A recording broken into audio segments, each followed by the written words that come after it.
'Cause it was 20 years ago today that I said those fucking two young bucks suck. And see, they still do years later. Here came the triple threat tag team title match, which of course means no disqualification. And the Buckaroos came out dressed like Sergeant Pepper. And again, why, if you're heels, why are you dressing the movie version? Well, yeah, they look more like Peter Frampton. But why are more you like more like Maurice Gibb? Well, yes, actually, yeah, there you go. But why dress like the beloved British icon John Lennon if you're the heels? But nevertheless, they've got a wardrobe budget now.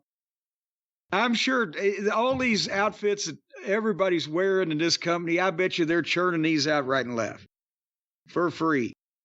Or at least the talent pays nothing. FTR versus the Hardy Boys versus the Acclaimed. As you mentioned, also Caster's rap.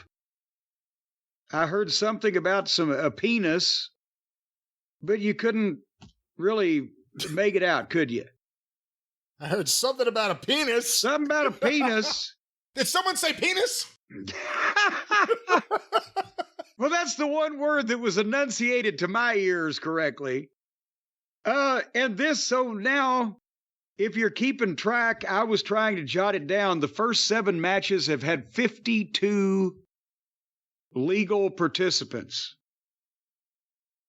And I was conflicted again.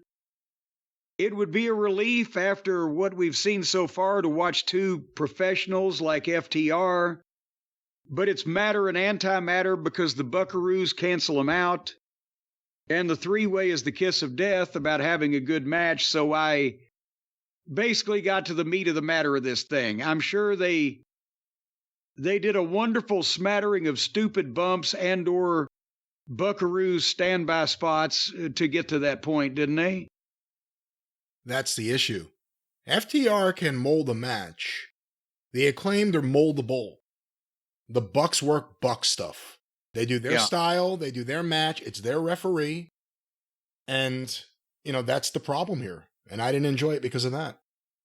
Well, finally, speaking of not enjoying anything, Nikki hit Dax with the title belt and Maddie made the cover, but Dax kicked out.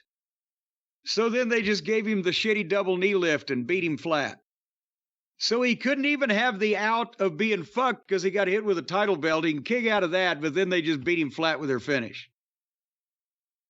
And the Buckaroos beat FTR. What a surprise. What a shocking development. Wouldn't you know who won the pony? The pony's dead. The pony is dead. Bury the pony out under the old persimmon tree. On the streets of London. And then 2 guys who I thought were fans that had evaded security got in the ring.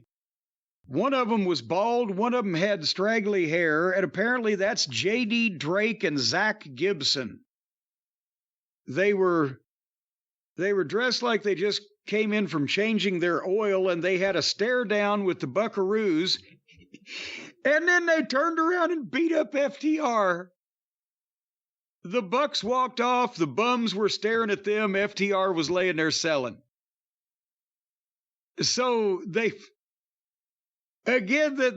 only combination in their tag team division that can make any of the rest of them bearable, and they bring them over there, beat them, and then beat them up and leave them laying. Thank you for coming, Dax and Cash. FTR's booking and various things have caused them to lose a lot of their luster, but it can never take away from how talented they are in the ring. And like I said before, the Acclaimed are moldable, and the new aggressive version of them, if they're going to call this that, or that this, whatever I'm trying to say here. If you're that, and the other thing. Yeah, it's a harder edge than it used to have. That's progress, but this tag team division is a fucking mess, and the grizzled young veterans. I think they might better take Young out of that at this point, the way they look, but go ahead. Well, they got a nice reaction, all things considered, but They're from there. Well, one of two things happens. Either somehow they're going to get booked really well and help change things for the better, or it's going to be another of these teams or these wrestlers that come off NXT that didn't do anything there that are just going to make everything feel a notch below. I don't know. Maybe I have to be a little more, give them some time and let them do something, but I remember watching them at NXT and not really digging it. If that's the way that part of it's the name. It's an awful name for it. Well, yeah, it's ridiculous. And they won't use it since they were in NXT with it, weren't they? Or was that before there? Well, I think they called them that on the pay-per-view, actually. Well, and they were that before that. Whatever the point is, drop the fucking name immediately, actually, and while you're at it, try to peel your fucking both of your faces off and drop them too. And inhabit someone else's body and goddamn get a fucking designer, because everybody else around here is dressing up for these things. That's the problem, is it looked like two guys got in the ring. Two guys. I don't have a lot of hope. I know they can't control a lot of their creative in terms of Tony's whims of fancy or whatever. But if they thought we are debuting in a new company in Wembley Stadium in front of 50,000 people on pay-per-view, and this is the way we ought to look when we get in the ring, what the fuck? Anyway, that's just me. Maybe they just need to now be the grizzled veterans. How old are they? How old are JD Rockefeller and Grizzled fucking Finn Drake or whatever his name is? Who are they? I am looking them up right now. The JD Drake and Zach Gibson. The Grizzled Young Veterans, also shortened to GYV. Oh, good Lord. Are an English professional wrestling tag team consisting of... That sounds like a doctor that would examine your fallopian tubes. I gotta go see my GYV. James Drake and Zach Gibson. Let's click on them and see their ages. James Drake. I thought it was JD Drake. Well, it says here, James Drake, 31 years old from Blackpool. And Zach Gibson, 34 years old from Liverpool. Apparently they've led hard lives. They've got all the pools covered. Blackpool and Liverpool. Well, pretty soon you're going to be in the jobless pool. All right, so anyway,